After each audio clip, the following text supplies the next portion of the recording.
خبر شامل کرتے ہیں ہمارے نمائندے میروا گورچانی سے جاوید کی۔ فوجی فرٹیلائزر کمپنی لمیٹڈ کے اہتمام اور الباس شوگر لمیٹڈ میروا گورچانی کے تعاون سے میروا گورچانی میں گنے کے منافع بخش کاشت کے موضوع پر ایک سیمینار کا انعقاد کیا گیا، جس میں director national sugar and tropical horticulture research institute doctor Abdul Fatah Soomro, group resident director Albas sugar mills Ghulam Muhammad Soomro اور جی ایم کین محمد نواز نے بطور مہمان خصوصی شرکت کی۔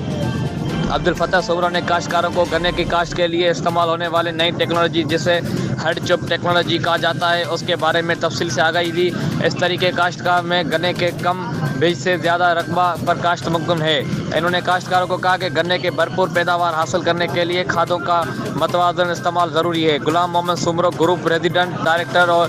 جی M cane Albas sugar mills کے کاشتکاروں کی تعلیم اور رہنمائی کے لیے ایف سی کی جانب سے کی جانے والی کاوشوں کو سراہا اور اس بات پر زور دیا کہ کاشتکار فوجی فرٹیلائزر کمپنی لمیٹڈ کی طرف سے مہیا کی جانے والی مٹی اور پانی کی تجزیہ کے مفت سہولیات سے فائدہ اٹھائے۔